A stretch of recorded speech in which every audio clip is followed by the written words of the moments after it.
Good morning, a very warm welcome to all of you. We are very excited to talk this morning about the art of managing an interview. Before we start with our presentation, we are just going to do a short welcome and an introduction to our very exciting speaker. Before we also start with the program, I just want to highlight that you are welcome to post your questions on the Q&A. We will be dealing with questions during the session as well as after the session. And we are very happy that you are all here this morning. So if we could just ask Dr. Mashapata, our Director for the Counselling and Career Development Directorate, to welcome us all to this session.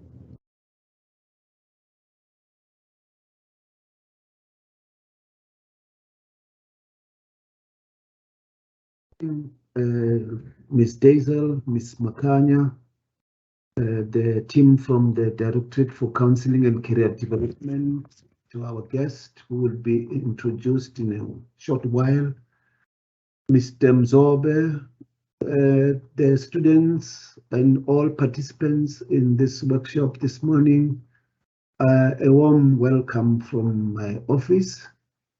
Thank you so much to our guests. We really appreciate this opportunity, even from the team in DCCD, for organizing this.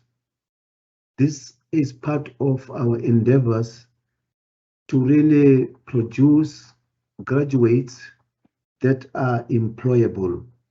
One of the strategies of the university is to really inculcate in those that we educate what we call graduate attributes, that as they leave the university with the qualification, they should not just leave as people certificated or certified with competencies, but also they must be well equipped with the soft skills that are required to enhance their employability and give them a competitive edge above the rest of the other who may be vying for the same kind of opportunities out there. So we really welcome you all, students, our guests and the team from the Directorate into this important session this morning. I see titled The Art of Managing an Interview. And I'm really also, as a person who still feels I can still be changing my careers and all of that, I will be looking forward and will be sitting keenly to really benefit from our guest presentation. Ladies and gentlemen, students, the team, I'm wishing you well as I welcome you. Thank you so much. All the best.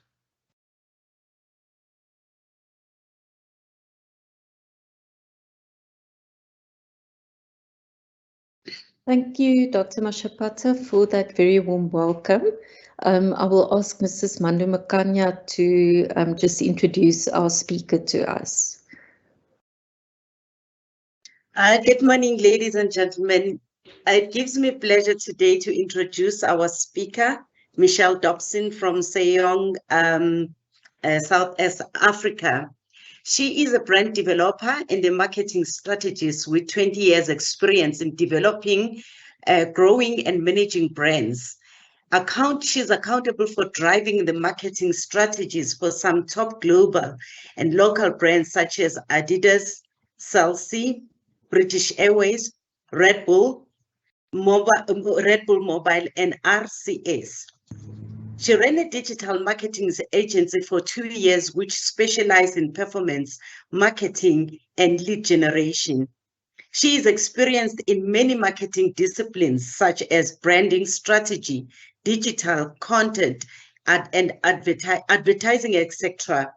She ran her own business for 3 years, focusing on brand strategy and digital marketing funnel strategy. She was found by the recruiter for Saongroup via her profile on the platform and headhunted to join the Saongroup as head of brands in September 2021, looking after brand development for both PNet and CareerJunction. She has personally been responsible for recruiting and managing people with her marketing teams for nearly 20 years. Michelle Dobson is not alone. She's accompanied by a colleague who is a brand manager, and her name is Thabile Hleza. Ladies and gentlemen, let us welcome our guests, Michelle Dobson and Thabile Hleza, in this presentation for the day. Thank you. Thank you very much, Mandu, and thank you, Lisa. I'm very excited to be here today. Thank you to all the attendees who have participated, and we'll go through a couple of rules a little bit later on in terms of the workshop. But yeah, just a thank you to UNISA for extending the invitation. I'm here today wearing my CareerJunction hat. So as Mandu said, I am head of brands for Saongroup Africa, which operates as both PNet and CareerJunction in the local market.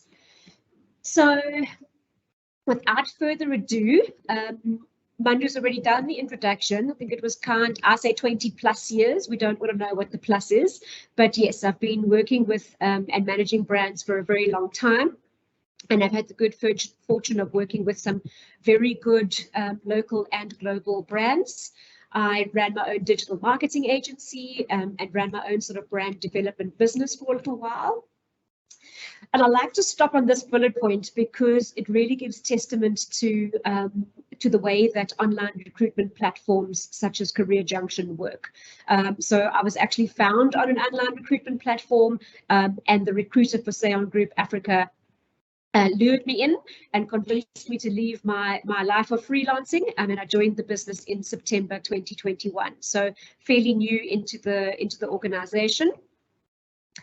And yes, I've managed and recruited people my entire career. So as much as I'm speaking on behalf of CareerJunction today, I'm also speaking from experience around my own experience having gone through interviews, but also my experience in recruiting people and looking at shortlisting candidates, managing that interview process, and then selecting hopefully the right candidate from that process.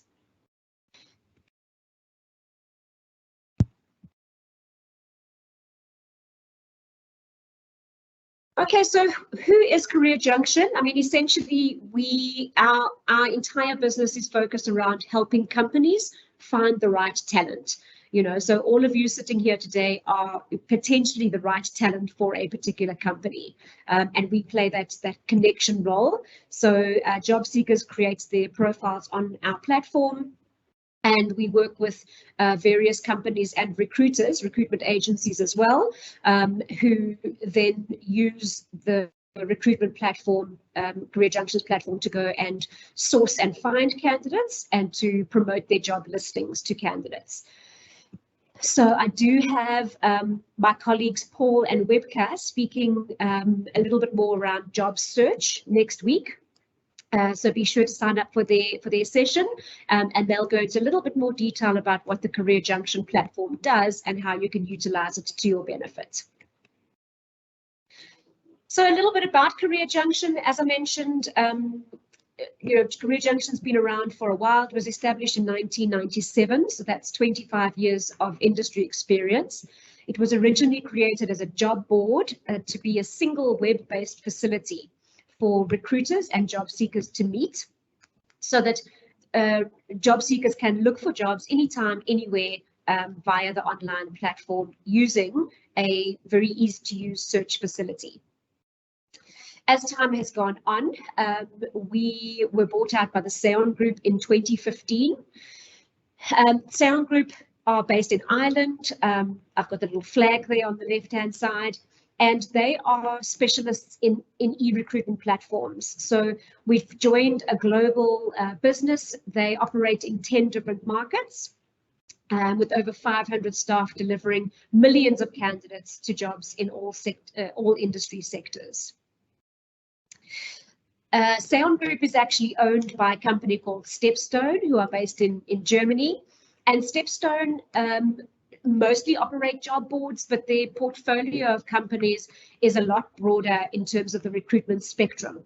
So they also have a business that does annual salary surveys. They've own a business that does or is specialist or expertise in AI technology. They work with recruiters and corporate brands to develop their employer branding to attract the right talent to their business. So we're part of a massive organization globally, over 3,700 employees, and as a result, CareerJunction has moved from a job board and has capitalized and leveraged all of this incredible technology through the Stepstone relationship and become a very sophisticated hiring platform. And then Stepstone, in turn, is owned by a company called Axel Springer, based in Germany. They are a media and technology company active in more than 40 countries. I like to refer to them as Germany's Naspers. They're just humongous, over 16,000 employees. And as a business, they aim to empower people to make free decisions for their lives. So all of the companies that fit under the Axel Springer banner work to that kind of overarching message, which obviously ties really nicely into online recruitment and helping candidates find the right job. So in terms of our workshop rules, very simple: be present. So if you have carved out the time to be here, then try and turn your cell phone upside down or put it in your handbag, or just be present and really value the opportunity to absorb the content that we're going to share today.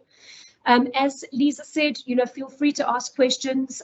You can type your questions into the Q&A, and Lisa will let me know when there's a question and read them out.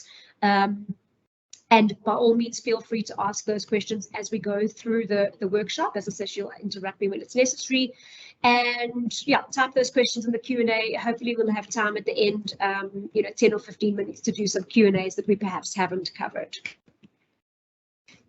So for now, I'm just going to ask you to please introduce yourself. You can just type in the Q&A.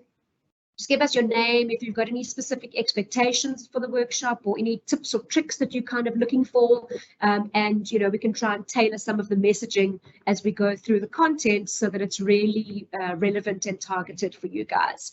So type away, and Lisa's going to read out some of your responses in a little bit. So yes, the core objective of this session today is really to share some skills with you so that you know how to knock that interview out of the park. We're going to talk a little bit about the context of job interviews, and then I've broken down the session into a before, during, and after view phase. So what do you do before the interview? What do you do during the interview? And what do you do after the interview? No surprises, hopefully no surprises. But the before section is actually where a lot of preparation and work needs to be done up front. If you can do that part right, then hopefully your during and after will be quite smooth sailing. And then, yes, as I say, an opportunity to ask questions a little bit later in the workshop. So, Lisa, I don't know if you've got any comments there in the Q&A, if we're able to work through some of those expectations and some of the participants. Michelle, we've got one so far. I really want to again encourage. I see there are a number of attendees on the platform. Please post, your expectations for the workshop and specific interview tips and tricks you're looking for. So perhaps just looking at the one that we got is Dalisu says that he is a career changer and wants to know more about how he can best present himself to companies. Perfect. Yeah, that's great. Thank you for that. We actually do have a couple of points on how to manage interviews if you are changing your career. So you're not necessarily relying on on what you've done up until that point, but you have to pull out specific skills that you can take into your next career. So that's a great one. Yeah, don't feel shy, guys. Let us know what you're looking for, and we can focus the content. We've also got Anika here. She says that she's a high school senior and just wants to know more about interviews. Great, thank you so much. Yeah, also great. Often we talk about, well, how do you present yourself if you haven't yet entered the world of working. So we do touch on some of that as well. So that's really good. Okay, I'm going to dive into the content. So I'm going to start with what is a job interview. I think, we all know more or less what it's about, but just to highlight that it's essentially a meeting in which you answer questions that highlight your skills, your qualifications, and your suitability for a job. It's usually held with one interviewer and an interviewee. But I'll talk a little bit later about, as you go through different stages of interviews, sometimes you'll be interviewed by a panel, depending on where you are in that interview process. You might go through multiple rounds of interviews to ensure that you're the right candidate, and they can take place in person, over the phone, via a video call, or as I say, in a group setting. So obviously post-COVID, video calls are a lot more common in terms of the interview process, and there's a very specific way that you can represent yourself via a video call. Michelle, we've got a few more. Oh, fabulous. Yes. Okay, so V says they are completing their degree and feel worried about going for interviews. Then we also have somebody who says that, why is it that when you attend an interview, the interviewers do not provide feedback as to why you were unsuccessful? Yeah, that is a great. So in terms of feeling worried about the interview, hopefully by the end of this hour and a half, you will feel a little bit more relaxed about what you need to do to adequately prepare. And absolutely, getting feedback on your interviews is so critical to your progress, to understand what you can improve on moving forward. The only thing we can do there is ask. We encourage, obviously, from within the recruitment industry, we encourage the recruiters that we work with to give feedback, not only in an interview process, but if they've received a CV and haven't invited a candidate round for an interview, is there a particular reason? How can candidates improve their CVs, etc., etc. Often it really just boils down to sheer volume that the recruiters are dealing with.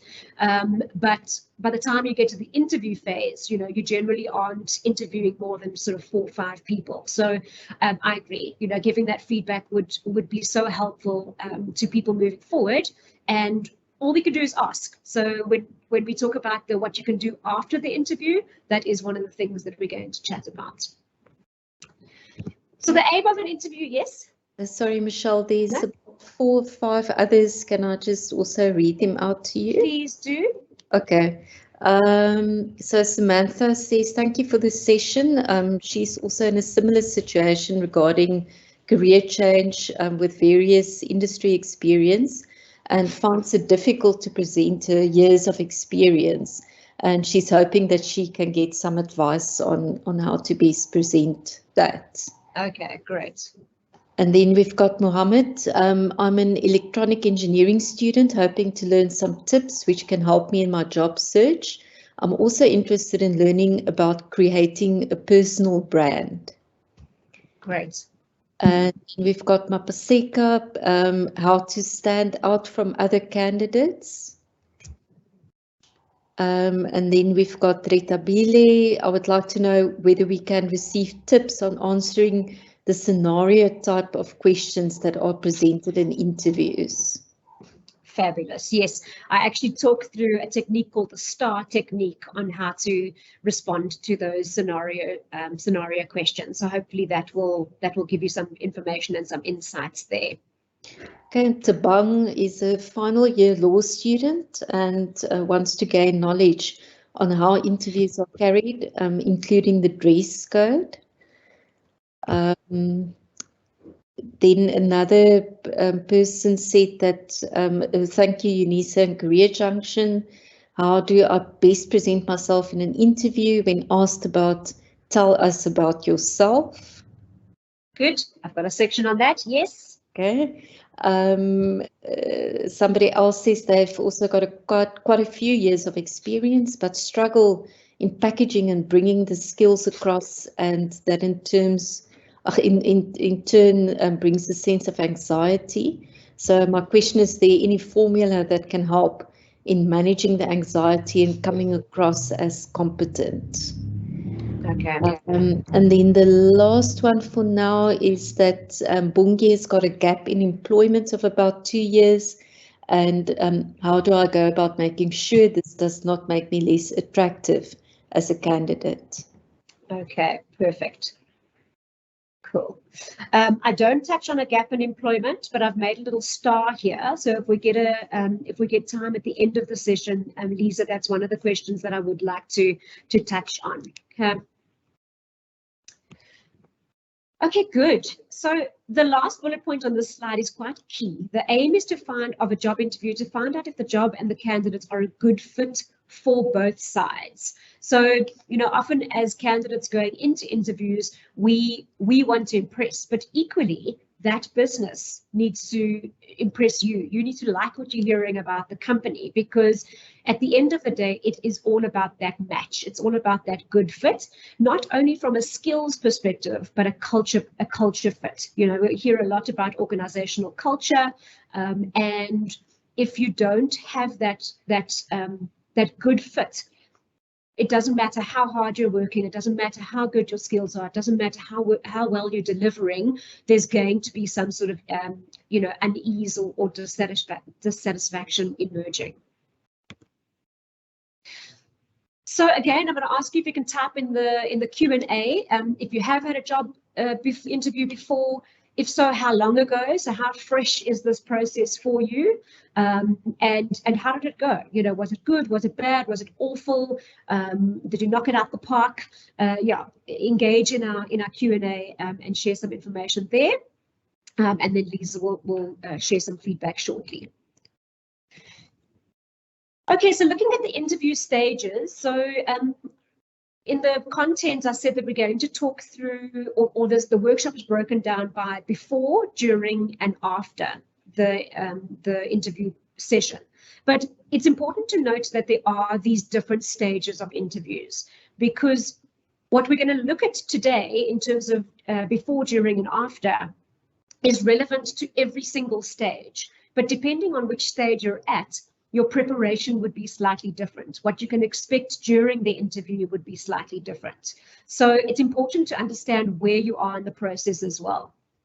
So generally, you're going to get a phone call or a video call. So however your CV has landed with this business, whether it's through an online recruitment platform such as CareerJunction, whether it's word of mouth and it was passed along by a colleague in the business, you're going to receive that initial phone call, usually from a recruiter or a hiring manager. So this is generally an HR person that's going to give you a phone call, just briefly chat about your career history and your path. So they're not necessarily asking you about your skills at this point, but they are going to find out why, what interested you in the role, what interested you, why you want to work for this particular company, what are your salary expectations. So, often that becomes something that needs to be dealt with right up front before we go into the interview process with the actual with the person that you would be reporting into. How soon can you start? And then this person will talk you through what is that application process moving forward. So what can you expect from this step onwards? At this point, with regards to salary expectations, I think it's because you're talking to an HR person and not necessarily the hiring or the person that you would be reporting into, it's best to give a broad range of salary at this point. But you'll see when we go into the interview with the person or peers and a more technical interview, then it's a good idea to have a very, very clear view of what salary you're looking for and to present that in a particular way. So then the second step would be, so in my example, if I just go back one step, when I was recruited by Saongroup last year. So I received a call from the hiring manager, our recruiter in HR, Ebony, saying that she had found my my profile on the platform, and she sees that I'm running my own business. Am I interested in full-time employment? So that was obviously her first thing that she wanted to overcome, is am I considering being hired back into a corporate environment? What are my salary expectations? You know, this is a little bit about the business. Is it interesting? Would you like to go forward and meet with our you know, with our the actual technical person who would be hiring me? And then you have the technical interview. So the technical interview is often with the hiring manager, so the person that you would be reporting to, and or peers. So again, in my instance, I was hired as head of brands. There wasn't necessarily a marketing person at the time. The marketing person had already left the business while she had been promoted within the group. So I got interviewed by the CEO, who I would report into. But then I also got interviewed by the sales director, who sat in on that call, because I would be, even though he wouldn't necessarily know the technical skills, I would be working very closely with the sales team. So it was important that that person also gave their feedback. And here you'll get asked technical questions about your ability to perform the function. How do you meet the job spec? You might be asked to do a specific task or a case study and give a sample of your work. Sometimes that's to be done in the interview.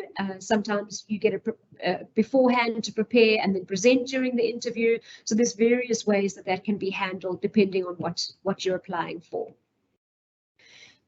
And then, as I mentioned, the last one is usually the culture fit. So there would already be a sense from you as the candidate as well as the business in the first two phases. And it doesn't always fit into, you know, three neat boxes like this. But the third one is generally a culture fit question. So through the technical interview, there would already be a sense of the kind of person you are, you know, what you can bring to the function, what you're looking for in the role. Is this the right company for you? But often there would be either, you know, peer interview or panel that will just do a quick kind of culture fit. So they might ask some of the same questions from the first two sessions, but they're not necessarily looking for your technical answers. You know, those have been ticked in the first two phases to get you to the third phase. They're just wanting to see how you would manage teamwork and conflict management. How do you deal with change? How do you learn new things? There's some examples here that I'm reading out. And that would give a good sense of your personality. And, you know, and again, you know, if you, for example, are a planner and you love to plan and you need sort of 2-3 months to mull something over, but this business is driven. You've got to think on the fly. You've got to make decisions. You know, if it's a small startup or whatever it is, that would be a really big disconnect in terms of culture fit. So those kind of things will come out at that phase of the interview. Okay, Lisa, do you have any information for us in the Q&A? How many interviews, how long ago, how did it go? We've got a couple. So Kwasi said that she had a problem trying to answer the question, why should we hire you? So that was a particular question that she struggled with. France said that I had an interview 2 weeks ago. My first one in 11 years. It was nerve-wracking, but I prepared a lot before. Unfortunately, he has not heard back about the interview, but yeah, that was his first interview in many years. Mapaseka said that had an interview with the same company twice. My first time was hard and the second was smooth sailing. And I got the job on the spot, but sadly the company was not a good fit for me. Yeah, you say sadly, but often that is a blessing in disguise. So yeah, so you crack on. Yeah, and then Sherry said I attended 3 formal corporate interviews in 2018. I also did not have a good experience with a recruiter. Okay, perfect. Good, thank you. Thanks everybody for sharing that. Yeah, hopefully we can get some insights from this workshop. Okay, so looking at the before, what do you do before your interview to make sure that you're setting yourself up for success? So I always like this quote by Bobby Unser. I mean, I think it's been re-quoted by so many people, but success is where preparation and opportunity meet.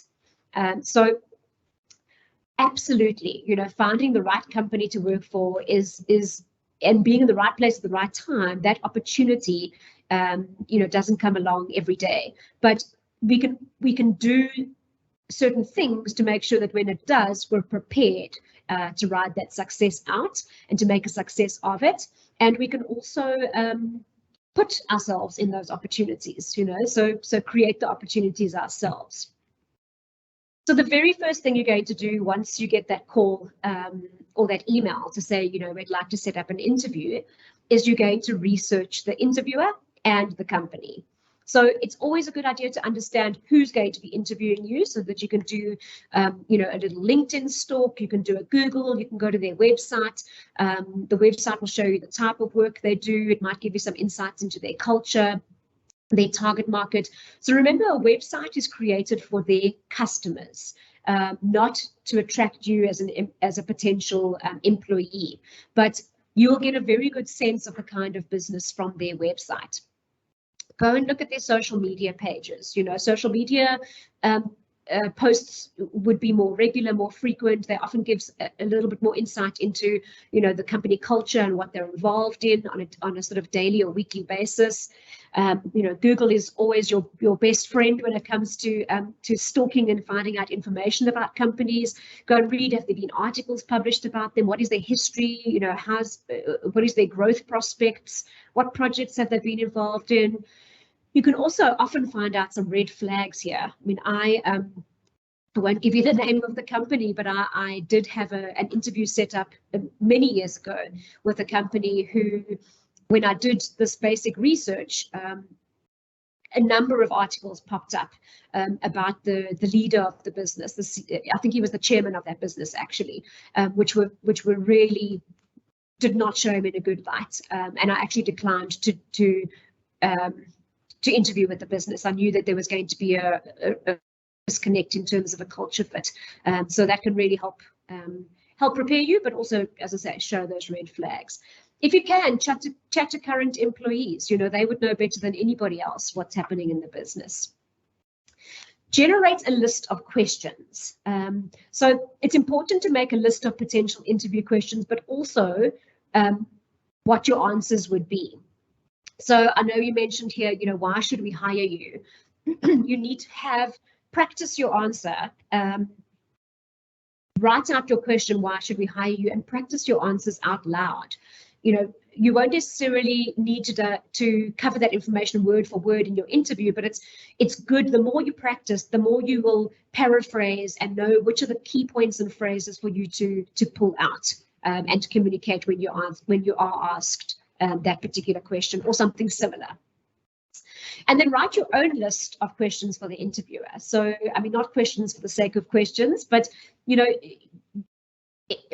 often if I'm interviewing, often I'll be asked, I'll ask the candidate, what, you know, do you have any questions for me? No, none at this time. And that's it's a worry for me, because there should be so many questions, especially in your first interview. There should be so many questions that haven't been answered, you know. And my next slide talks to some of those questions. So, but try to ask questions that can't easily be found online, because you don't want to ask a question that you could have or should have actually researched or come across on your own. So here's a whole list of questions. I mean, I'm not going to go through every single one. We certainly don't have the time, but, you know, ask questions about your role. You know, what would my first week of work look like? What strategic function does the department report into?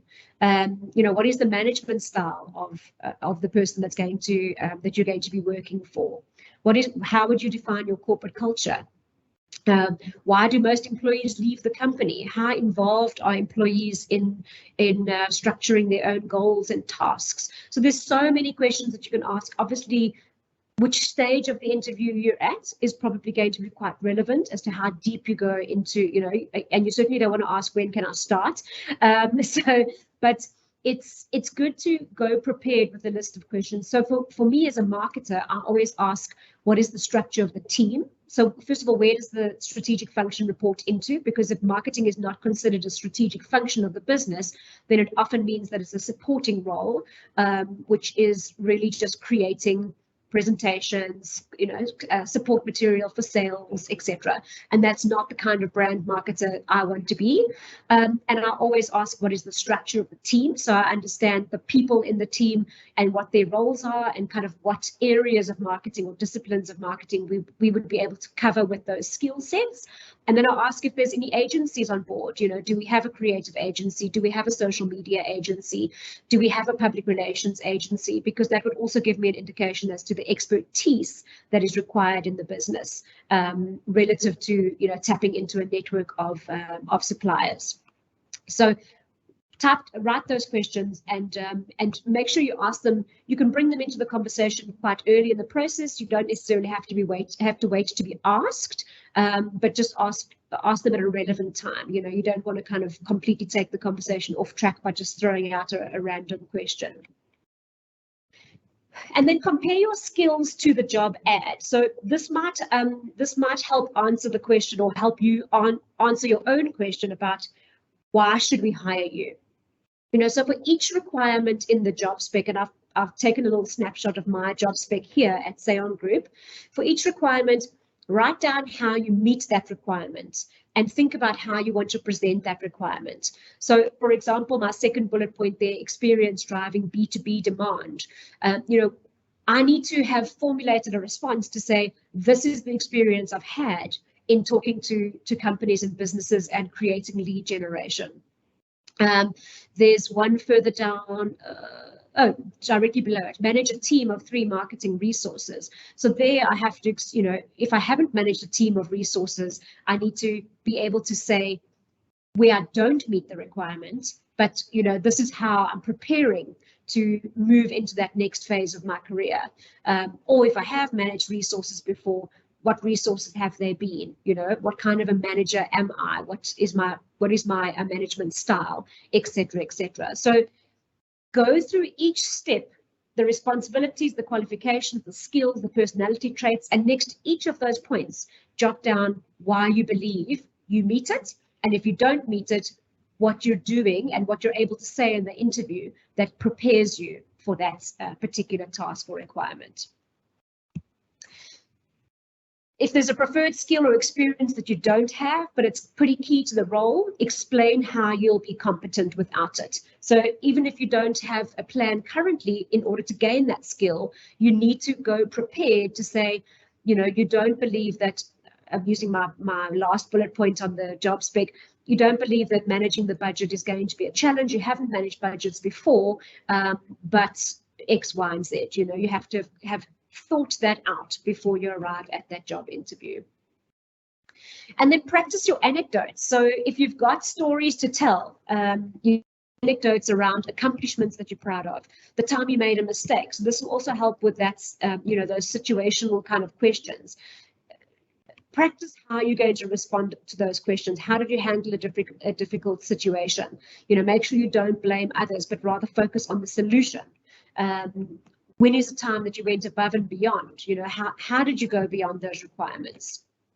And was there a time that you disagreed with your boss? So, I had this in an interview once, to say, if you and your boss, didn't agree on an approach to a particular problem or business challenge, how would you go about convincing the boss? Or, how would you manage that situation? So practice those stories, practice those anecdotes, and practice it out loud. I mean, it sounds silly, but thinking it in your head, you might stumble over the words when you start actually using them out loud. So practice those anecdotes. Dress for the job you want, not the job you have. Somebody had mentioned in the Q&A talking about dress code. Always err on the side of caution. Often I found that this is a ladies' challenge more than a guy's challenge. So from a guy's perspective, the only thing you want to really be looking out for is don't be too casual. In fact, don't be casual. Rather, as I say, err on the side of caution. Be subdued and classic. But when it comes to ladies, you know, there's a whole list of things there, what not to wear. Please don't wear Uggs. Don't wear leggings, halter tops, you know, nothing too sexy, nothing too revealing, nothing casual. Rather err on the side of caution and don't be casual. And wear clothes you feel confident in. You know, you want to feel comfortable. Invest in a power interview outfit, that go-to interview outfit that you always wear and you always, you know, feel your best in it, because that's going to show in the confidence that you have when you're sitting in that session. Wear appropriate, comfortable shoes. Don't over-accessorize. Again, subdued and classic. And be well groomed. You know, take the effort to paint your fingernails, or if you're a guy, maybe don't paint your fingernails, but, you know, be well groomed and be well presentable. It can make such a huge difference. They say that an opinion is created in the first 3 seconds, and it's very difficult to change that opinion if it's a negative one. And then empower yourself, you know, again, practice, practice, practice. You're going to give a nice firm handshake, a strong posture, attentive body language, not too firm a handshake. You know, you don't want to come across as arrogant, you want to come across as confident, but practice that handshake, shake people's hands. Thankfully, you know, with COVID, we might need to bump people's elbows, but practice these things with real people so that you know what you're getting into when you walk into that room. And I know somebody mentioned, you know, they get anxious before an interview. Think of a mantra that you can call upon for self-confidence. You know, so no matter what I do, I'll do my best. I deserve everything I desire. I'm confident. I value myself. Find a mantra that you can, you know, say over and over and over driving to that interview. And be rested and healthy, you know. So try to imagine yourself acing that interview. So there's a technique called visualization. I mean, I use it, for example, if I do a triathlon, you know, which is a swim and then a bicycle ride and then a run. It can be very difficult to decide, you know, in a race situation, what do I need to pack? What do I need for the run? What do I need for the ride? So before I even think about packing for that race, I'll sit back and visualize myself stepping into the water, doing my swim, coming out of the water, walking into the transition area, fetching my bike, putting my water bottle on my bike, visualize exactly how that interview process is going to go. And that in itself will help you, I think, help with anxiety in terms of taking some of the unknowns out of the process. It sounds silly, but eat wholesome, healthy meals leading up to the interview, you know, 2 or 3 days before. Make sure that you're eating well, you're feeling your best, your body's feeling its best, your mind is in a good place. If you're prone to anxiety, use breathing techniques or meditation on the morning of the interview. Anything, so don't be rushed, you know, make sure that you're doing the final planning on the day. How are you going to get there? You know, have you looked it up in Google Maps? Do you know where you need to go? Have you given enough time? Is it, you know, are you going to be traveling during traffic? What do you need to take? Do you need extra copies of your resume that you can leave with them? Plan, plan, plan, plan, plan. Visualize the whole process from waking up that morning to, you know, preparing or getting dressed for the interview, etc., etc. And that will really take a lot of the anxiety away from the process.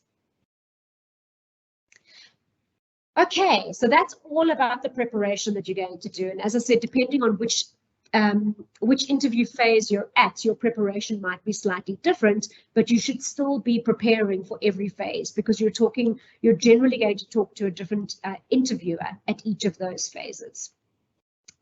Now, what do we do about during? You know, so during is very much about how you manage the situation on the fly, and that's obviously where a lot of the sort of anxiety comes in.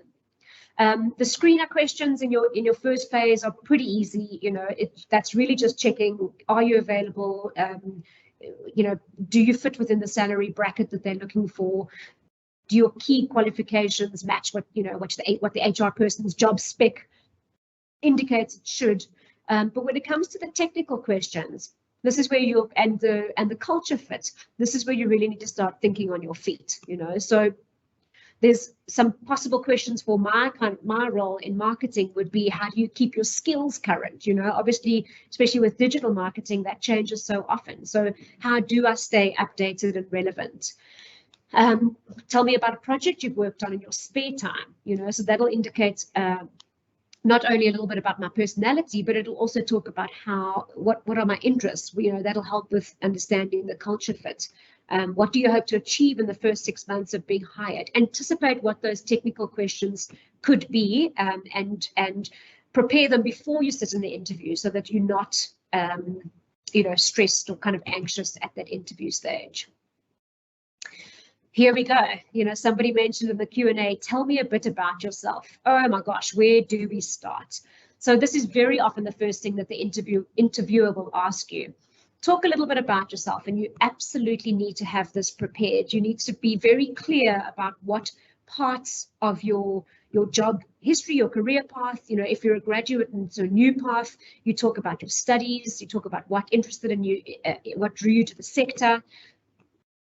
The rules are that you should talk for 5 minutes or less. So even 5 minutes of talking, I did it yesterday actually, because I'm going to share my 5-minute blurb with you shortly. And speaking for 5 minutes was a lot of information to get across. So make sure that you've prepared this. And again, you're practicing, because you don't want to learn it word for word, but you want to be able to pick out the key phrases and experience that you want to cover. And make sure you keep it professional. You're not talking about your personal details. You're talking about your career history, or as I say, if you are new into the working world, you're talking about your studies and your qualification and the sector and what you hope to achieve out of your career moving forward. If you're moving into a different industry, I know we had somebody here who's changing careers. You need to highlight the transferable skills that you have from your previous career that you can bring into the new job or into the new career path. If you're an entry-level candidate, focus on your qualifications and any casual work experience or volunteering that you've done. So volunteering here can be really key. Casual work, if you're volunteering, it's not necessarily something that you're being paid for, but you would have references from your volunteering experiences. You'd be able to talk about the skills that you've developed, whether they're hard skills or soft skills like conflict management or communication, that you can talk about through those volunteering and casual work experiences. Don't mention personal information. At this stage, your prospective employer, it does not necessarily care what your political or religious affiliations are. They don't care if you're married, and often you don't. I mean, just from a sort of a legal and compliance point of view, those things may shift somebody's perception unnecessarily. If somebody has children, well, how devoted are they going to be to the job? Does it mean that they're going to be wanting to take the children to and from activities at all hours of the day? That kind of thing it's got absolutely nothing to do with the skills and qualifications and the extent to which you're able to do this job at this particular phase of the interview. So keep it professional, keep it talking about the skills and qualifications and experience that you can bring to the process. And then there was, somebody said, how do we build the reply? How do we actually create this story? So choose the right starting point for your story, because, if like me, you've got more than 20 years experience, I could speak for an hour about just this, tell me a bit about yourself. So if you're a recent graduate, start with the fact that you just graduated. Explain why you chose this particular career path or field of study. If you have sort of 1 to 8 years experience, start with the moment you graduated and work through your experience since then. And if you have a lot of experience, try to start with a midpoint in your career and then to prevent your answer from getting too long. And I'll share my example with you shortly, but I actually don't start with a midpoint in my career, but there's specific reasons why. And then highlight any key accomplishments, the work that you've done, skills you've learned, any key career moves. But make sure that you're always tying it into the company that you're talking to. And that's actually the second bullet point there, is why I don't start midpoint into my career. And I'll talk you through it when we look at my blurb. and then explain why you want to leave. So, you know, you've told them a little bit about yourself and kind of, you know, how you got into the industry, what you've done in the industry, why you're potentially changing careers, but then talk about why you want to leave. Why have you applied for this job? You know, what attracted you to the role? What attracted you to the company? What are you looking for? Very, very top view, you know, 1 or 2 sentences, but it's always a nice way to end off the, you know, this is where I come from, this is where I am now, and this is where I want to go. Okay, so this is my blurb. If somebody asks me to talk me through, you know, tell me a little bit about yourself, this is where I would go. And obviously, if I was doing a cover letter, this would look very different because that's a lot of information. It's a lot of writing. It's a lot of text to read. But as I say, when you're talking through it, it goes a little bit quicker, but it still is a lot of talking as well. So let me talk through it. Let me read it, and then I'll explain to you why I've chosen to do it a specific way. So after matriculating in 1994, I took a gap year overseas where I worked on a kibbutz in Israel and did odd jobs across the UK. So I've taken it all the way back to, you know, when I turned 18 pretty much. The reason I do that is because I have a gap in my CV. So if I just jump into, you know, I left school at 18 and I started my first job at 20, I always get the question, well, what were you doing between that? So I just address it straight out to say that's what, you know, where I was doing. And then when I returned, I studied travel and tourism and I started at Comair Limited, working in the British Airways call center, where I discovered brand marketing purely by chance. So I include that because it talks about how as soon as I knew or became aware of brand marketing as a career choice, I knew that that was what I wanted to do. It was not part of my plan, but being exposed to it has opened up this, you know, this incredible career as a result. I worked my way to brand manager, then marketing manager 8 years later. So obviously in those 8 years, they were formative years in terms of, you know, developing my skills as a brand manager and learning about marketing, etc., etc. But they are marketing skills of 20 years ago. So they are not relevant to anybody looking for a marketer in today's day and age. You know, there was no digital marketing in those days. It was big budgets, you know, TV ads, which are not relevant to many businesses now. So I cover that very, very quickly. Then I moved to Celsi. So the reason I cover my first few jobs as well is because of the brands that I've worked for and worked on. And it's important for me to communicate that, you know, when we talk about accomplishments, those brands always hold me in good stead in an interview process. So I joined Celsi as a loyalty program specialist, and then I was seconded to the Red Bull Mobile team at some point to manage a joint venture with Red Bull Media House in Austria. So again, that demonstrates that, you know, even though I'm a brand marketer, I've also done project management. I've also done loyalty programs. So it indicates that I have different skills that I can tap into without necessarily getting into the detail of those skills. And the fact that I was seconded, you know, also indicates that the management at Celsi at the time saw something in me and asked me to get involved in this project. So that will indicate something about who I am, my work ethic, etc., etc. Shortly after that, Red Bull Mobile launched, I moved to Cape Town and joined Adidas as their senior brand marketer, looking after traditional brand marketing functions. I joined the business at a time where they were focused on gaining market share in Gauteng, which sent me back to Joburg for weeks on end, having just moved to Cape Town. So when I was headhunted by my previous Celsi manager to join RCS, I left Adidas and took on the role of marketing manager for RCS's B2B division.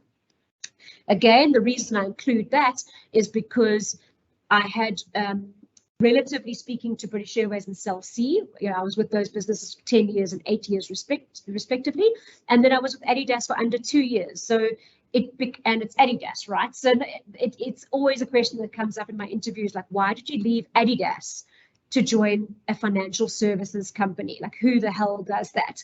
So I just address it in my blurb. You know, it was somebody spoke about, you know, the wrong fit, leaving a role for the wrong fit.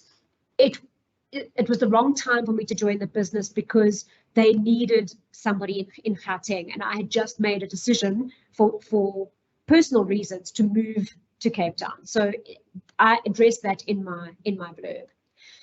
I wanted a deeper dive into digital marketing, and I leapt at the opportunity when RCS's digital agency Lumen asked me to create and head up a client services division for them.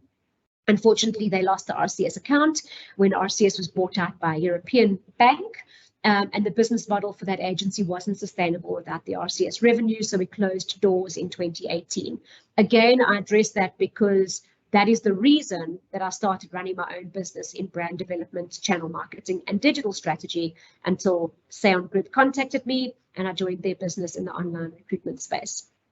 And then I also add here that I created a digital communications course during lockdown, which I run as an online short course twice a year.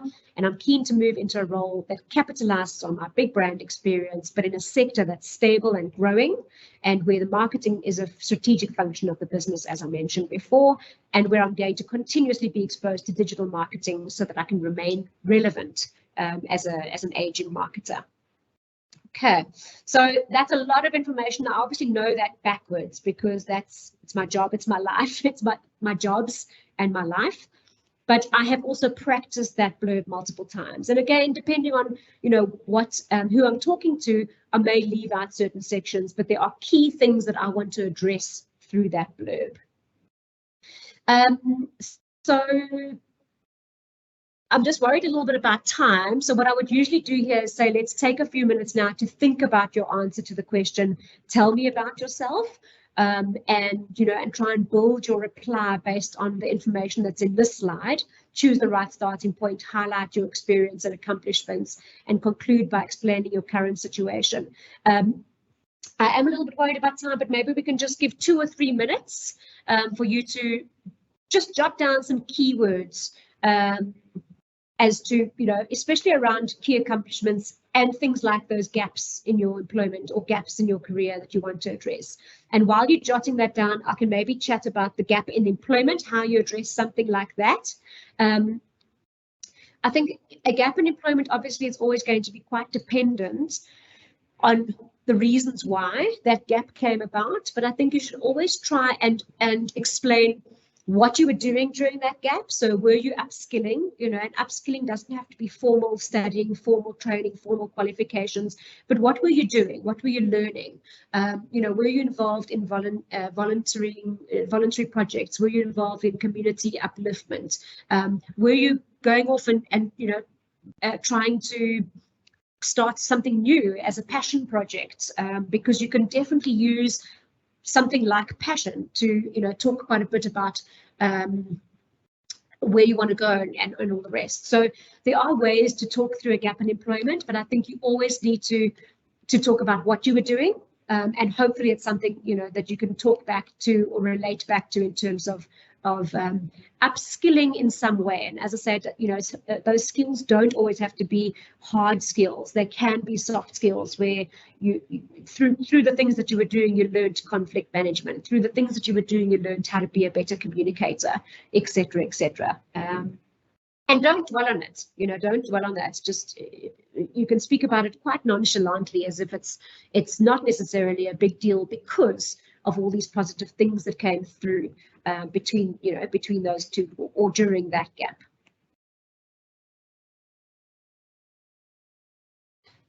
Okay, so hopefully you have jotted down a few keywords that or what I call kind of problem areas in inverted commas of things that you want to address and cover.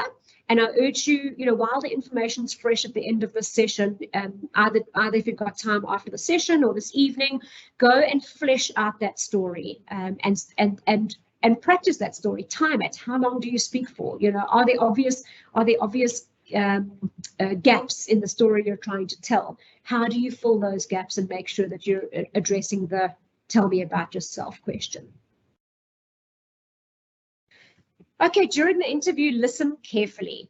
Often we are quite anxious. We're a little bit nervous about what kind of questions are going to come our way. We're trying to think about how do I deal with this gap in my employment? How do I answer the question, why should we hire you? Make sure that when you are engaged in that interview, you are actually listening to the questions that are being asked. I was caught once not listening to the question that was being asked, and it was a very, very awkward situation because I heard the end of the question. I kind of tuned back in at the end of the question and completely got the wrong end of the stick in terms of what they were trying to ask. But then I was silent for, it felt like minutes, it was probably 10 seconds, but silent, trying to think what the question could have been.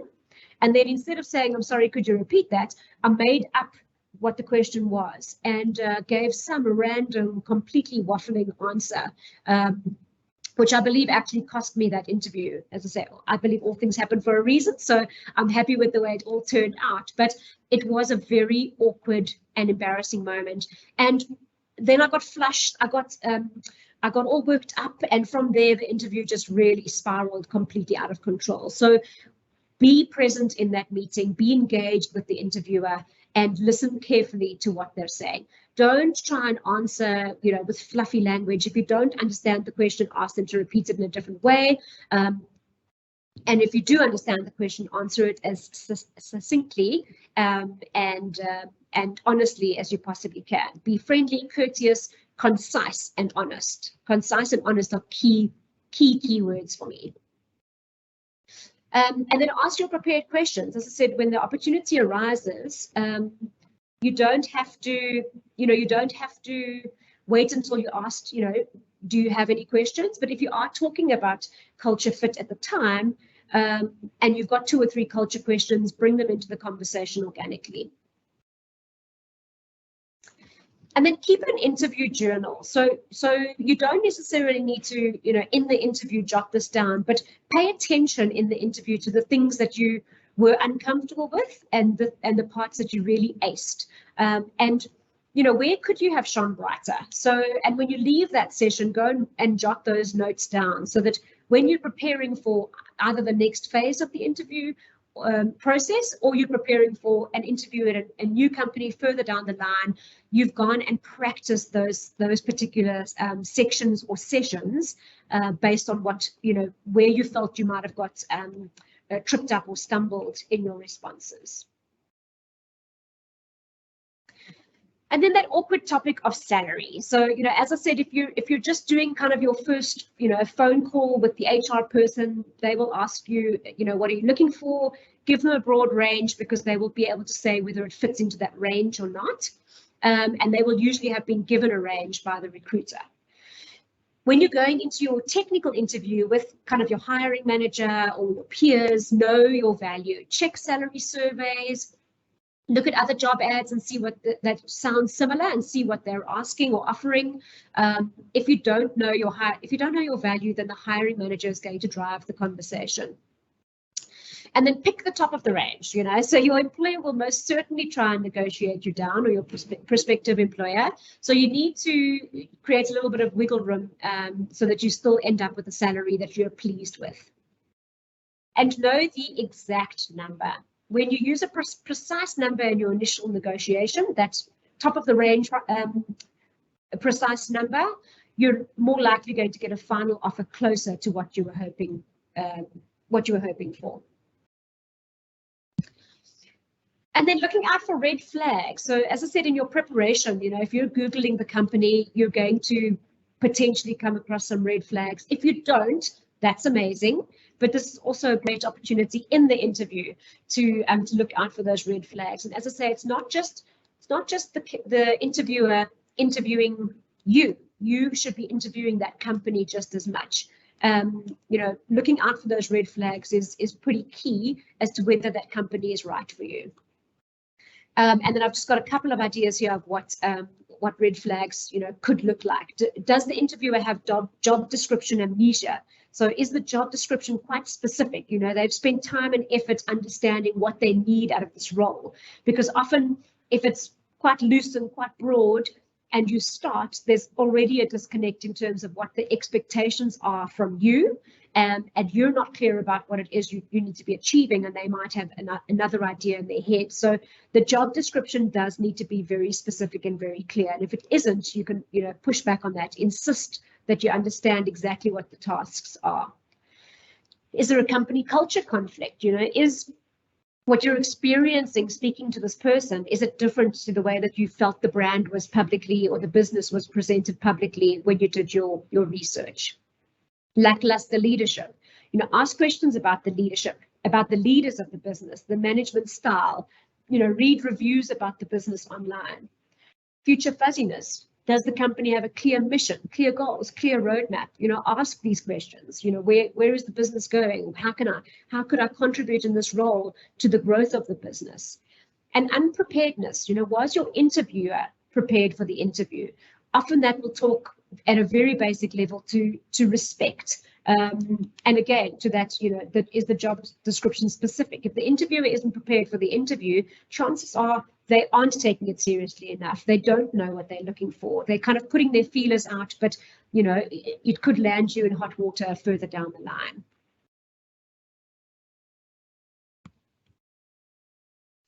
And then here we talk about the STAR technique. So, you know, I spoke a little bit earlier, in the Q&A, you spoke about, you know, how do we deal with these scenario type questions that crop up? And following the STAR technique guide can really help you give specific real world examples. For example, that time you dealt with conflict, you know. So from a situation perspective, we're going to start by briefly setting the scene to give the interviewer some context. So when you are setting the scene and giving this context, refer to a specific instance and real people. So don't generalize about a typical sort of situation and don't be vague. You know, what was the situation that led to you dealing with this conflict? So, for example, you know, one of my team members was inefficient and unreliable, delivered poor quality work, which impacted the deliverables of the whole team. That's the context. That was the situation, and that's what we needed to take forward. T for task.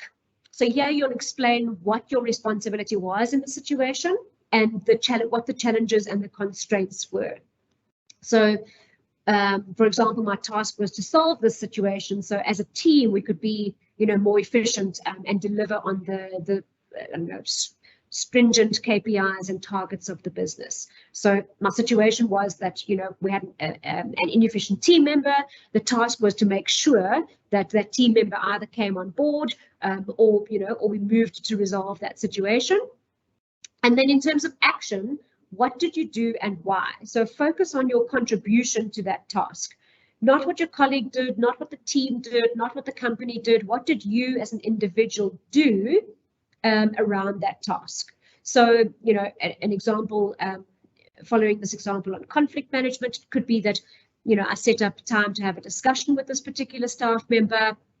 And in the discussion, it came to light that they had joined the business as in a brand development role, and once that project had ended, they were moved into a different function which they didn't feel was right for them, and they were not necessarily being inefficient, but they were actually struggling to deliver on the work because it's not work that they'd ever been kind of trained or skilled on. So there was a disconnect all of a sudden between their role and the business's requirements. And then what were the results? So always try to end your answers on a positive outcome. You know, if the situation didn't end well, be honest and authentic. Explain what you've learned from the experience. So, you know, often these, when it comes to conflict management, often the situations don't end well.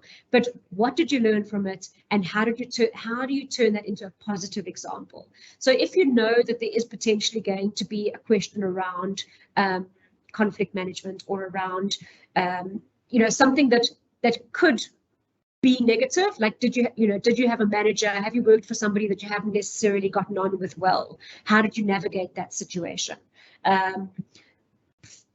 Again, practice using the STAR technique. Set the situation. You know, what was your responsibility in resolving that?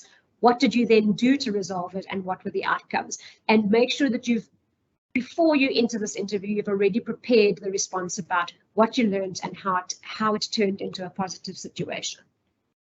Okay, so I hope that helps. I know that there was somebody that specifically said they were looking for some advice on how to deal with scenarios, but yeah, go and map out a couple of these and practice them at home. Okay, I'm going to skip after that just because I'm worried about time. So looking at after the interview, so this is pretty much where all the hard work has been done. You know, there's, I don't know, if we have to break it down into percentages, I would say you're probably doing 70% of the work up front before your interview or interviews, maybe 25% during the interview. That's thinking on your feet. That's, you know, that's giving your anecdotes. That's practicing what you've prepared, and then maybe 5% is what you do after the interview. So follow up. You know, get the contact information of your interviewer at each of the phases and follow up with a brief message expressing your interest and gratitude for the interview opportunity. This is literally 1 or 2 sentences. You know, thank you so much for meeting me today. I'm excited at the prospect of working for Saongroup. It was so lovely to meet so-and-so. You know, your reputation precedes you, and I really look forward to working for Saongroup. Whatever it is, 1 or 2 sentences just to say, I acknowledge the opportunity, and, you know, please remember me in the process. It shows that you're passionate about the job, and that you're also kind of keen in terms of taking the process to the next step. Do not call every day asking if you got the job. You know, I know somebody mentioned in the Q&A that they haven't heard back for 2 weeks. Sometimes these processes take more than 2 weeks. You know, I've been on the recruiting side as often as I've been on the interview side, and I know it can be incredibly disheartening when you just haven't heard anything back. But often it's really just processes, especially when you think of the type of company or sector that you're looking for. You know, people that are involved in the recruiting process, you know, it takes a while. You need to get everybody on board. They're doing their kind of, you know, normal job 100% of the time. So try not to get despondent, but don't follow up and ask. If you haven't heard from them for, you know, after 2 weeks, certainly reach out, but just be respectful of the fact that, you know, it's maybe not the only task that they're dealing with. And if you didn't get the job, let them know that you're still interested and ask what you can do to be a more attractive candidate in the future. So I know we spoke about in the Q&A, we spoke about, you know, how do you get recruiters to give you this feedback? This is one way, is to ask, you know, and ask after the case. So I know it's difficult, and I know recruiters often don't give the feedback, but let them know that you're still interested. You know, often if people don't get the job and they're kind of let down, they'll reply and say, okay, thank you, or thanks for letting me know. You know, change that, reframe that response to say, thank you for letting me know. You know, I'm disappointed because I really thought I'd be a good fit. And I would be really keen to understand what I could do to, you know, to be more attractive to a candidate in the future. So ask. And then what's done is done. William Shakespeare in Macbeth. You know, don't obsess about the interview. Forget, I should have said this, I should have said that. You're going to jot down, as I said earlier, you're going to jot down some of those key things where you believe you can prepare better. But, you know, there could be a million scenarios as to how you could have answered the question better. What's done is done. So try not to obsess over the process too much. Take a mental break from that interview. You know, the whole preparation process can be really exhausting. It can be really time consuming. It can take it out of you. So just for now, don't overanalyze. Focus on the big picture, you know.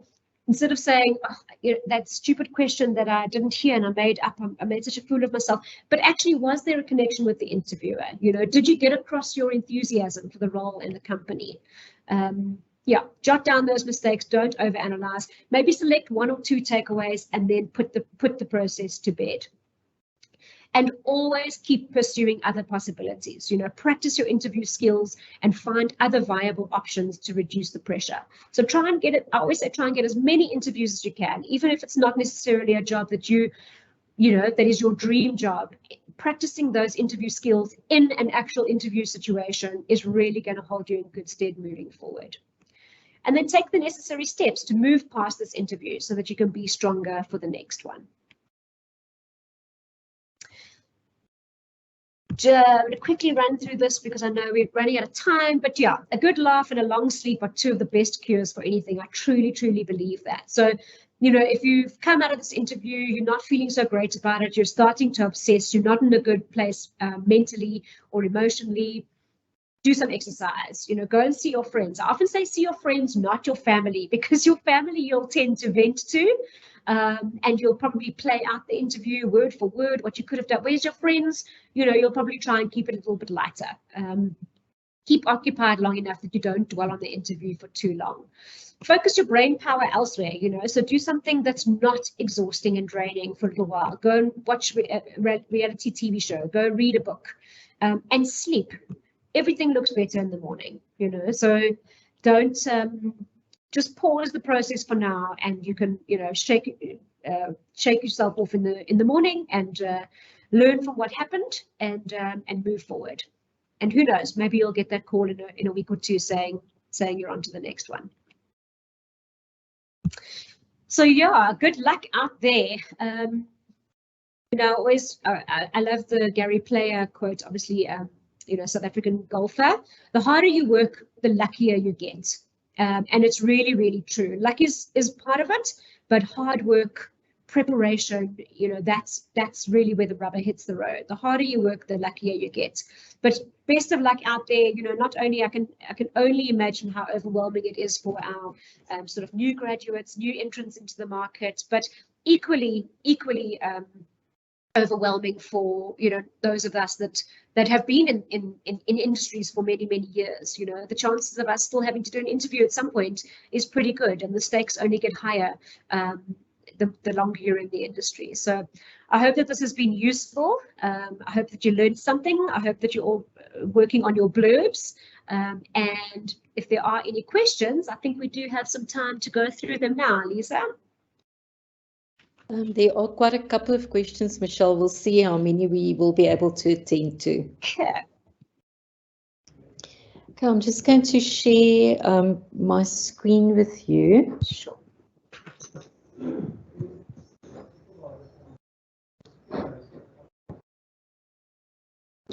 Okay, so just some follow-up, you know, on your very first question. Somebody said that they interviewed one interview in the last 8 years. It was terrible. The interview was late, and I was irritable due to the lateness and just wanted to get out of it. So, you know, just a reflection on a bad interview. And that sounds like unpreparedness. So that's a red flag for me. You know, if the interviewer doesn't have the respect for that process, yeah, red flag. Yeah, and then there's also something that I thought was quite important. Somebody said that they interviewed 3 weeks ago and it was a disaster. It was an online interview, but my data ran out and the recruiter is now not responding to me. So, you know, in the life that we are living now with a lot of things going online, I've been picking it up that's quite a problem, you know, in terms of people, you know, through circumstances maybe beyond their control, the connection is lost. So how do you manage that process? Yeah, that is a tricky one. And I think, as you say, very, very relevant. So thanks, Dean, for raising that. I mean, in terms of data running out, you know, that's possibly something in your preparation. Anticipate that it's going to be longer than you expect. Anticipate that, you know, that you are going to need more data than you need. Connectivity, but we can't always control the quality of our connection. So if you are worried about that, I would suggest right up front, you know, if you know that you're always in a dodgy signal area, or, you know, you have had trouble in the past, I would say try and do a telephonic interview first and foremost, or even the first one or two. Try do telephonic, and if it gets to the stage where, you know, you are a little bit further down the line, try and do that face-to-face. It's obviously not always going to be possible, especially if it's a remote position or whatever it is. But if you are worried about that, try to do everything you can to take the overwhelm out of the process, and, you know, do it kind of old school if you can. Thanks. Then there's Ntombi's asking if there's a difference in interviews between government departments and private companies. Gosh, I would love to. Yeah, I would love to know that myself, Ntombi. I have absolutely no experience interviewing with government departments, so I'm unfortunately not even going to try and hazard a guess or take a flyer at that question. I would imagine not. I would imagine that the interview process, you know, you may highlight different things in your experience. You may pull out different skill sets or different, different things that you want to focus on. But you would do that anyway. You would do that depending on the business the actual brand that you're applying at, the company, the sector, the person that's interviewing you. So again, for me, that would just be about tweaking your anecdotes and your responses for that particular job interview, whether it's government or not. That's the only kind of advice I can think of off the cuff without, as I say, having had experience interviewing with government departments. Okay, and then Laura said, I've worked in various positions for a small family-run business for the entirety of my professional career. What would a good response be to the question of why I want to leave and join a different company without sounding disparaging or negative? Yeah, I mean, I almost relate this to my first job, which was with Commare Limited. And, Commare Limited is not a small family-run, well, it actually was a small family-run business when I joined it. The year I joined Commare was the year that they got the license to fly under the British Airways colours or livery. But up until then, it was a small family-run business. And, the guy in legal was the brother of the CEO. The guy in HR was the cousin of it was a small family-run business. So I was there for 10 years and decided that I wanted to try apply my skills in a different industry. So that for me became, what I focused on in my interview. I then went on to interview with Celsi at that time, and it was for a slightly different role. It was for loyalty programs rather than branding. So I had to formulate my questions and formulate my response knowing that that's going to be the question. Why do you want to leave this company? Have you had a run-in with somebody? Is there a reason? Is there a particular reason you don't want to work with these people? I think always focus on the fact that you want to grow. You want to grow, you want to expand. That might not be the right place for you to grow. It might not be the right place for you to climb the corporate ladder as such. So expand in terms of your actual level, or in terms of your skill set. Sometimes changing companies can be, a completely different experience. I worked for Commare for 10 years, then I worked for Celsi for 8 years, and Commare had a certain way of doing things. They had certain processes. When I moved to Celsi, they had a completely different way of doing things, completely different processes. And in my career, I've picked different processes and learnings from the different companies I've worked for, because not every process will fit a situation. So always focus on the growth, in other words, the future. What are you expecting out of the next position, out of the next company, as opposed to why you're leaving this particular company, if that makes sense. Thank you. Then I think the STAR technique might also be useful there, but somebody also asked about that she struggles a lot with competency-based interview questions, especially for management positions. Yeah, I agree that the STAR technique can definitely be used in those. You would probably know what those competency questions are that you struggle with. So go and formulate them. Come up with your anecdotes, think about the stories you want to tell, practice those stories, and as I say, frame them using the STAR technique. What is the situation? What was your involvement in that task? What action did you take, and what was the end result? Okay, then Khonso asked about what do you think about applying for positions that you do not meet all the requirements for? Khonso, this is such a fabulous question. Thank you so much for asking it.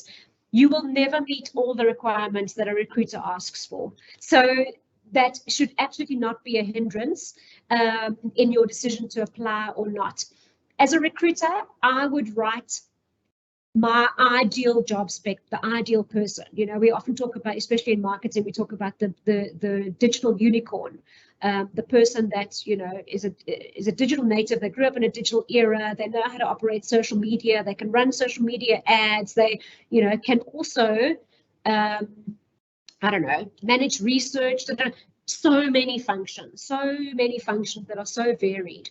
So a recruiter is always going to put down their ideal job spec. You know, if they could make a person, this is what they would make that person do, or the skills that they would give that person if they were creating one. So you never need to meet all the requirements that you apply for. You certainly do need to meet a huge chunk. Like, I'm obviously very dependent on the job spec, the role, the industry, but I would say about 70%. And then, as I mentioned quite early on in the workshop, where you don't meet the requirements, make sure you're explaining how you plan to. So are you upskilling in that particular area? You know, I've never done budget management, but you know, this is what I'm going to do moving forward.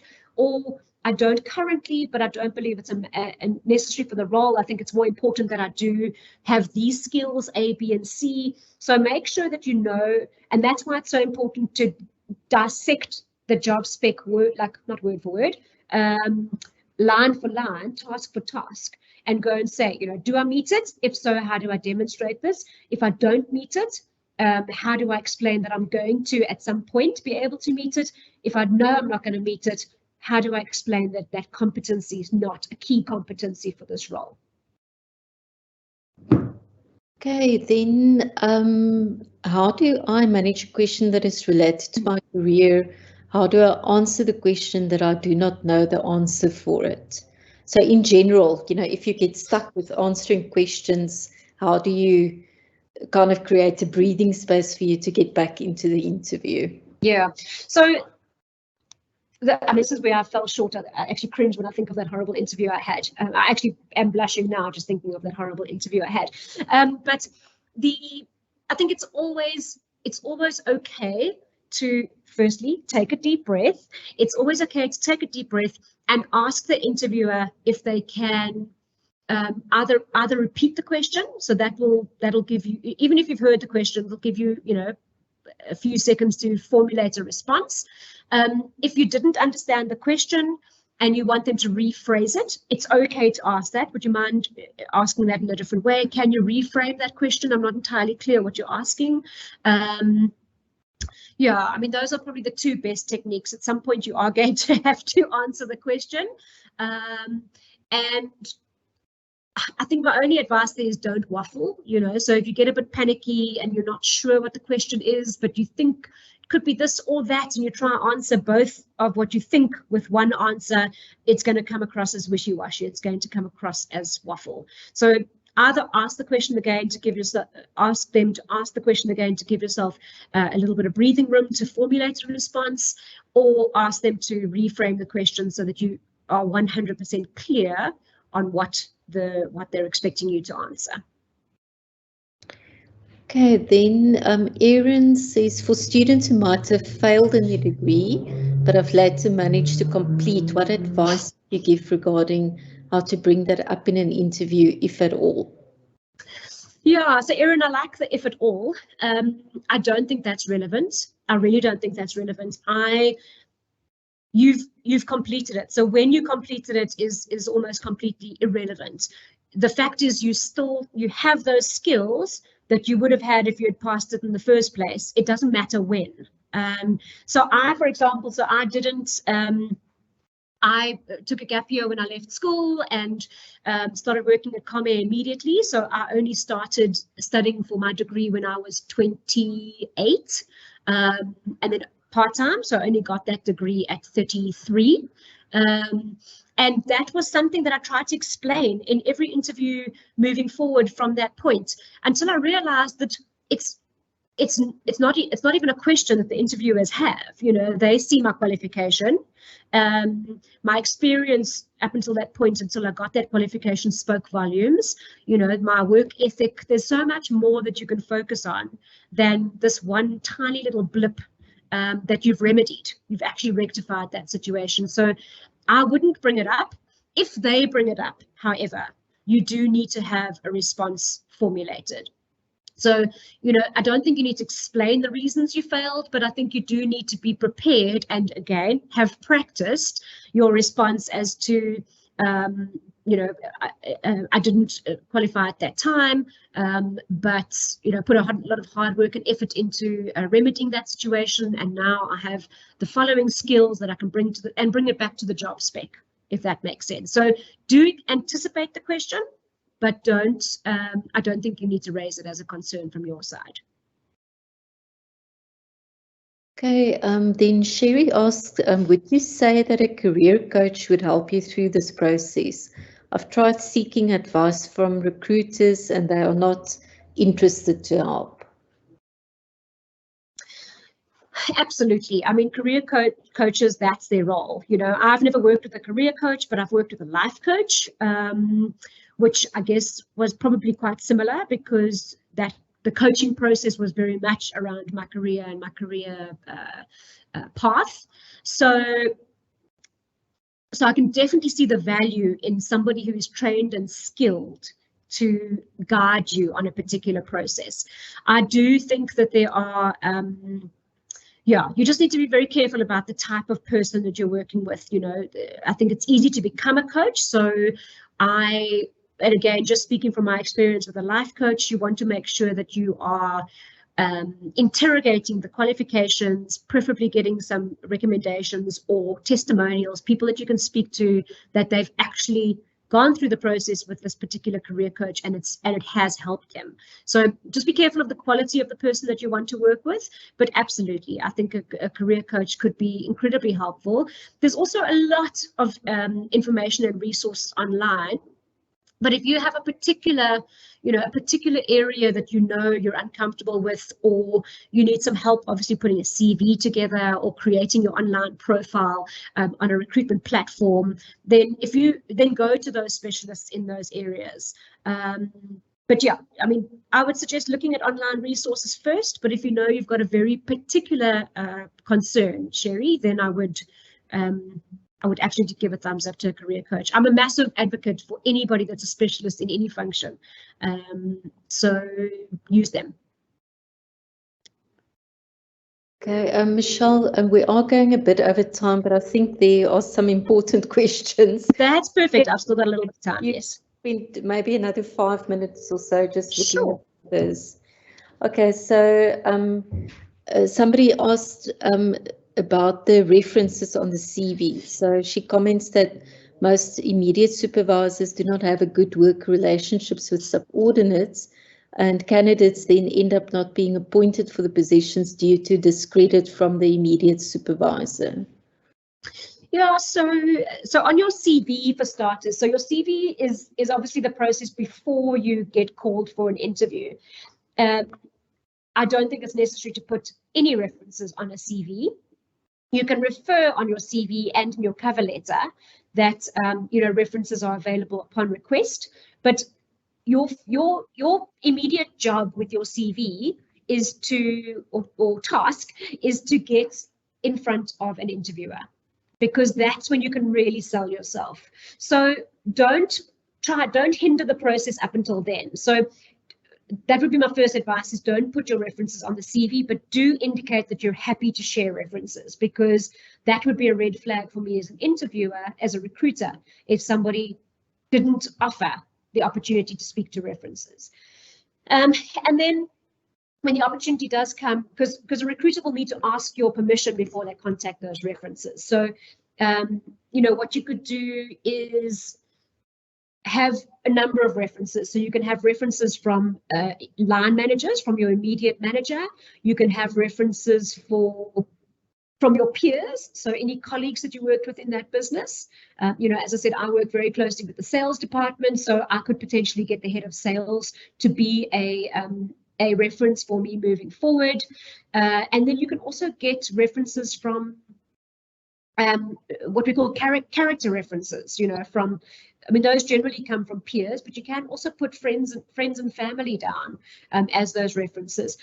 Obviously, you want to put more line managers than you do peers, and you want to put more peers than you do sort of family and colleagues, as opposed to line managers. If you don't put references that you know are going to be bad, but do, again, be prepared to answer the question why you haven't put that line manager down. Because as a recruiter looking at a list, I'd go like, where's the line manager for this job? Why is there nobody from this company, especially if it's recent work? So, you know, when you are asked to submit a list of references, at that point you say, look, these are the references. I haven't included somebody from company ABC. It didn't end as a as a comfortable relationship for the following reasons. Be prepared to explain why you haven't put that person as a reference, rather than just hope they don't pick it up, if that makes sense. Okay, and then Max commented, what can I do if I feel very down about not being selected for interviews, and if I get invited, not going through to the next round? It is exhausting to be rejected. Max, it is exhausting to be rejected. I absolutely and wholeheartedly agree. I think the whole job search process can be very overwhelming, very tiring. Sometimes I always say it feels like a full-time job trying to get a job. Yeah, I think, you know, try and follow some of that advice that I've shared in terms of what you do after the interview. Try and put it out of your mind for a little while. You know, almost like regroup in your head, do some fun things, don't think about it too much, don't obsess, get some good sleep, eat well. You know, I think the worst thing you can do is be tired and you know, physically tired from lack of sleep, because everything else just becomes so much worse when you're tired. So get lots of rest, you know, eat well, drink lots of water, be healthy in your head and in your body. And yeah, at some point you're going to have to dust yourself off and get on to the next one. So prepare yourself for that, so that you're in a good space to tackle the next one as if it's the dream job, at the one that you want. You know, you don't want to go into an interview process the next time around feeling exhausted and heavy and disappointed. So give yourself the headspace and the time to adequately prepare for the next one, understand what you did wrong, give yourself some breathing time to not obsess about it, and then pick yourself up and move on. Okay, and then I think the last question for now is from Aaron, looking for tips for law students applying for articles. But I would want to also generalize that, you know, there may be, you know, in your experience, different industries obviously have different kind of things that they emphasize during interviews. So where can students learn more about the process in their specific industry? Yeah, Lisa, I mean, I don't have a lot of experience in that area, to be honest. I would imagine that, so for example, law students, specifically looking at Aaron's question, there's lots of sort of law societies and dedicated, when it comes to those professional entities or professional sectors, lots of dedicated websites that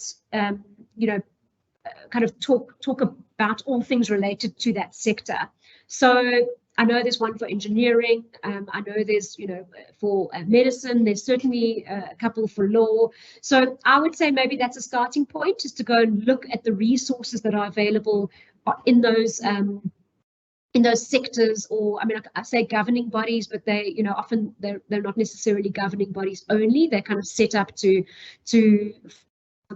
create the best professional sector possible for both companies, people working within those companies, etc. So try and find an entity or an enterprise or an institute that is law specific, and see if they have resources available for that sort of thing. But I think in general, some of the tips that I've shared here would still be very relevant. The one about don't underestimate dissecting your job description, unpacking each of those tasks that have been listed. Because for me as a recruiter, if I'm putting a job spec together, I would have, I'm exaggerating now, but I would have 50 things that are tasks that I want this person to do. But I know that there's going to be 10 that are absolutely critical, and the others we can work around. Once that person's on board, we can bring it in, etc. But it takes a lot for me to reduce that job spec from 50 to 10. What are those 10 key ones? So the fact that those 10 key tasks are on that job description in the first place means that they are important. obviously in varying degrees, and the weighting in terms of how much time somebody would spend on each of those tasks is different. But each of those 10 tasks means something to me as a recruiter.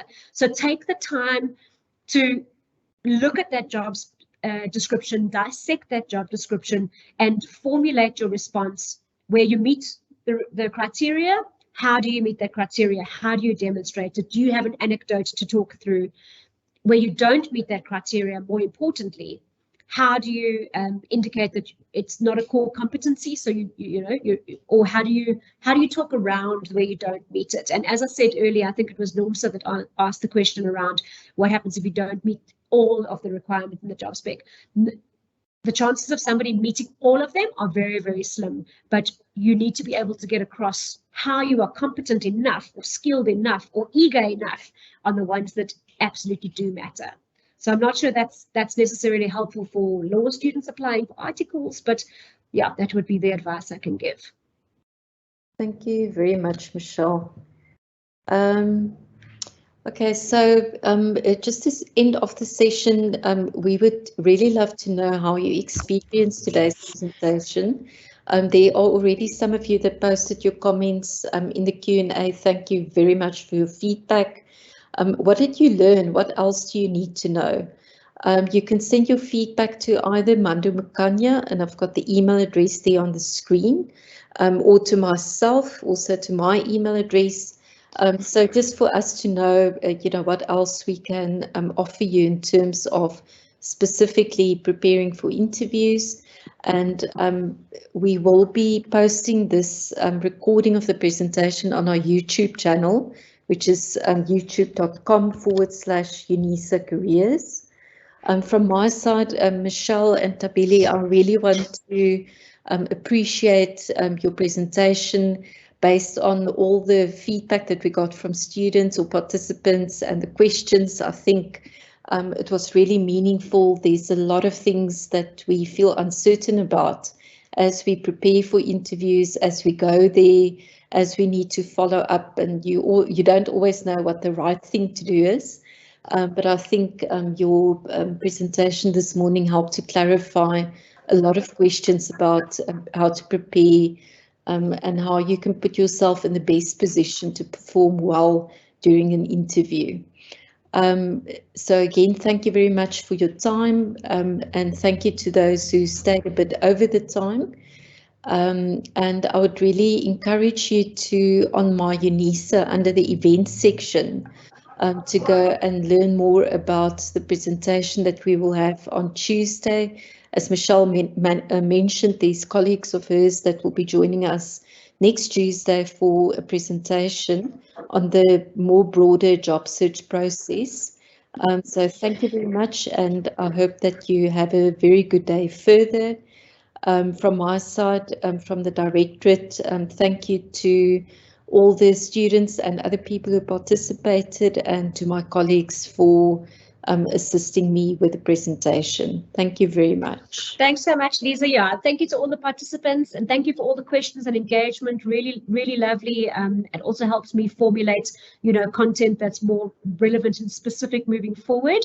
I have put my email address into the Q&A, so if anybody has any burning questions that I can try and help out on, either as a recruiter or in the recruitment industry, I'd be happy to help.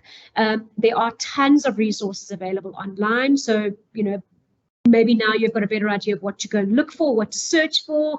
But yeah, thank you so much for to Unisa for the opportunity, and thank you to everybody that participated. I wish you luck. Thank you very much, Michelle. Thank you. Thank you. Bye. Bye. Thank you so much, Michelle and Tabile. Thank you so much. Thanks, Mandu.